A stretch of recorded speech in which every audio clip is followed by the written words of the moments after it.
ಒಂದು ರಾಜ್ಯದ ಉಪಮುಖ್ಯಮಂತ್ರಿಗಳಾಗಿ, ಒಂದು ಪ್ರದೇಶ ಕಾಂಗ್ರೆಸ್ ಪಕ್ಷದ ಅಧ್ಯಕ್ಷರಾಗಿ, ಒಂದು ಜಿಲ್ಲೆಯ ಜನರ ಭಾವನೆಗಳನ್ನು ಕೆಣಕುವ ವಿಷಯವನ್ನು ಮಾತನಾಡೋದು, ಪದ ಬಳಕೆ ಮಾಡೋದಿದೆಯಲ್ಲ, ನಿಜವಾಗಲೂ ಇದು ತೀವ್ರವಾಗಿ ಖಂಡಿಸುವಂಥ ವಿಚಾರ.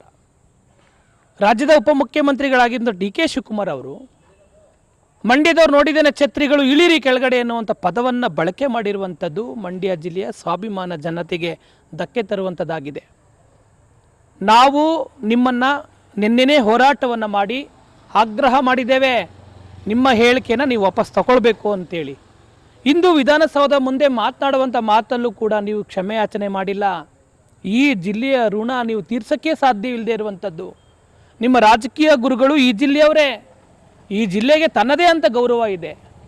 ತಾವು ಕೊಟ್ಟಿರುವ ಹೇಳಿಕೆ ತಪ್ಪಾಗಿದೆ, ಈ ಜಿಲ್ಲೆಯ ಜನರಿಗೆ ನೋವಾಗಿದೆ, ನಾವು ಇದನ್ನು ತೀವ್ರವಾಗಿ ಖಂಡಿಸ್ತೇವೆ. ಡಿ ಕೆ ಶಿವಕುಮಾರ್ ಅವರೇ, 6 ಜನ ಶಾಸಕರು ನಿಮ್ಮ ಕೈ ಹಿಡ್ದಿದ್ದೇವೆ, ನಿಮ್ಮ ಕೈ ಕೊಟ್ಟಿದ್ದೇವೆ.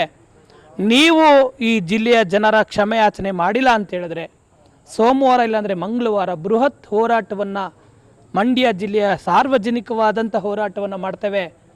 ಹೋರಾಟದ ಮೂಲಕ ನಿಮಗೆ ಎಚ್ಚರಿಕೆ ಕೊಡುವಂಥ ಕೆಲಸ ಮಾಡಬೇಕಾಗತ್ತೆ. ಇದು ಸಾಂಕೇತಿಕ ಚಳವಳಿ.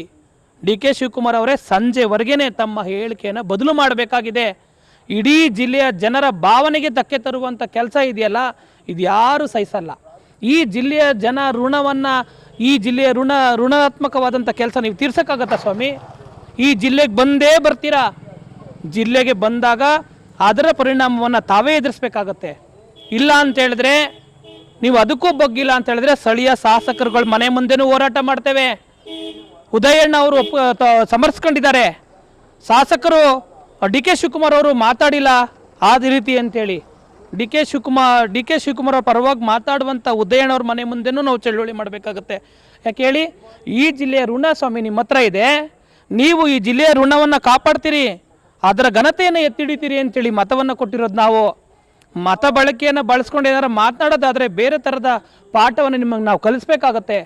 ತಕ್ಷಣಕ್ಕೆ ನೀವು ಈ ಸಂಜೆವರೆಗೇ ಕ್ಷಮೆಯಾಚನೆ ಮಾಡಲೇಬೇಕು ಅನ್ನೋ ಆಗ್ರಹವನ್ನು ಮಾಡ್ತೇವೆ. ಇಲ್ಲ ಮುಂದಾಗುವ ಅನಾಹುತವನ್ನು ತಾವೇ ಎದುರಿಸ್ತೀರಿ ಅನ್ನುವಂಥ ಮಾತನ್ನು ನೇರವಾಗಿ ಡಿ ಕೆ ಶಿವಕುಮಾರ್ ಅವ್ರಿಗೆ ನಾವು ಒತ್ತಾಯ ಮಾಡ್ತೇವೆ.